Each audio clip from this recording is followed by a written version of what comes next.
Fikr qilib ko'rganda birodar, faqat jiddiy fikr qil. Jiddiy o'ylan.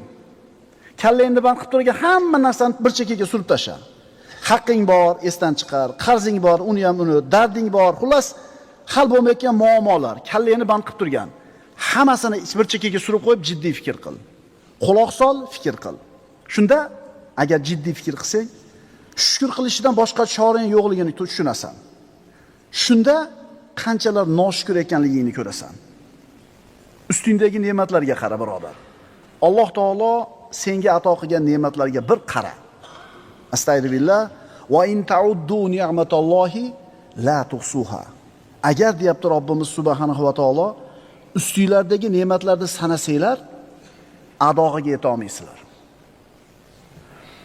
Ular sen bilan meni ustimda turibdi, birodar. Seni ustingda ham, ostingda ham, o'ngingda ham, so'lingda ham o'rab turibdi. Va asbagha ni'amahu va asbagha alaykum ni'amahu zohiratan va botina. Va sizlarga barcha zohiriy va botiniy ne'matlarni komil qilib berdi. Zohiriy va botiniy degani moddiy, ma'naviy, ko'rinayotgan, ko'rinmayotgan ne'matlar. Tanangni sog'ligi, vataningni tinchligi, yemoq-ichmog'ingni borligi, usti-boshingni ustingda turganligi. Butun dunyoda xayriyati qo'lingda turibdi, ammo buni ko'rmaysan. Hayoting qo'lingda, ammo buni qadriga yetmaysan. Aytdik darsimizda, bu darslar siz bilan biz mana bu o'lchov va tushunchamizni tuzatadi. Hayotga qarashimizni tuzatadi. Endi hayotga qarashimiz, o'lchov tushunchamiz tuzalgandan keyin hammamiz baxtli ekanligimizni tushunamiz. Payg'ambarimiz aytadilar: "Man asbaha minkum aminan fi sirbihi, mu'afa fi jasadihi va indahu quta yawmihi ka'annama hizat lahu dunya bi hadafiriha." Kim deyaptilar Rasululloh? Qaranglar, mana Rasulullohning o'lchovida, shariatning o'lchovida kim eng baxtli odam? Kim eng boy odam? Rasululloh aytibdilar: kim qalbi xotirjam bo'lib, badani ofiyatda bo'lib, bir kunlik taomi bor bo'lib, tong ottirgan bo'lsa, go'yo u uchun dunyo keng bo'libdi. Demak, birinchisi, yurti tinch, boshida tomi bor, tani sog', bir kunlik ovqati bo'lsa, eng boy, eng xotirjam odam shu deb payg'ambarimiz sollallohu alayhi vasallam aytibdilar. Shu o'tirganlarning ichida deyarli hammamizda mana shu narsa bor. Yurtingiz tinch, taningiz sog', bir kunlik ovqatingiz bor. Yo'qmi yo'q? Bora? Rasululloh aytibdilar, eng boy odam shu. Eng baxtli odam shu. Sezamizmi shu baxtimiz borligini?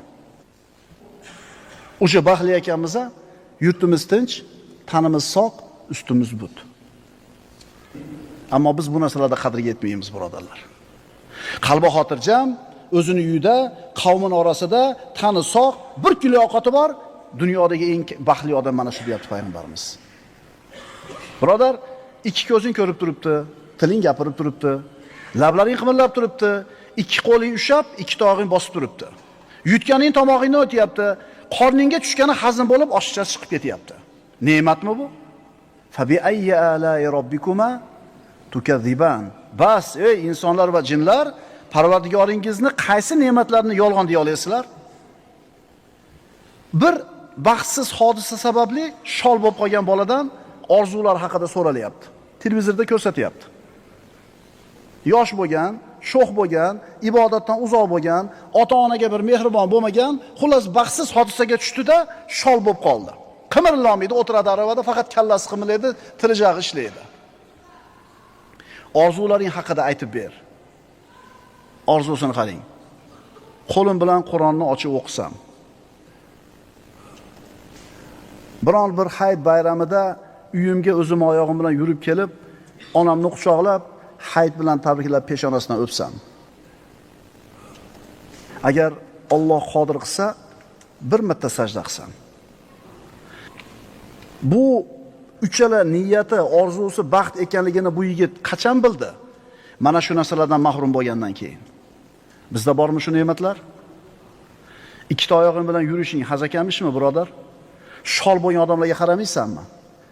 Ikkala qo'ling bilan xohlagan ishini qilayotganliging, ne'matligini his qilasanmi? Ikkala qo'li kesilgan odamni ko'rganmisan? Ikkala qo'li kesilgan odam kiyim kiyishini bir o'ylab ko'rmaymizmi? Bir qo'li bor odam oyoq kiyimini qana qilib ipini boylaydi, qana qilib kiyimini kiyadi.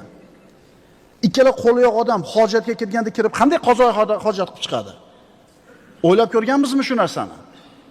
Ha, tishimiz og'rib kechasi bilan uxlamaganimizda, huzur halovatimizni yo'qotganimizda, ha, tun ham uzoq bo'lar ekan, qara. Sen bir uxlab o'tkazib yuborarding shu narsani. Bir uxlab 6 soat, 8 soat maza qilar eding, faqat ne'matligini bilmas eding. Birodar, ko'zing uyquga ketib, to'yib uyg'onishing arzimagan narsa deb o'ylaysanmi? Qancha odamlar bor uyqusi yo'q. Alloh taolo aytayapti: "Va ja'alna nawmakum subata." Uyqularingizni badanlaringizga va asablaringizga orom qilib berdik deydi. 3 kun uxlamangda nima bo'lasiz? Bir kun uxlamangda ishga bormaysiz o'sha kuni. Ha desa, men kechqurun uxlay olmadim deysiz. Hajda ekanmiz, Muzdalifada bir oqsoqol yig'layapti. Muzdalifada tunadik, tong yotganda bir oqsoqol yig'layapti. Sababi so'ralganda aytayaptiki, to'yib, qotib uxlamaganimga 20 yil bo'luvdi. Uxlaydi 5 minut uyg'onib ketaveradi.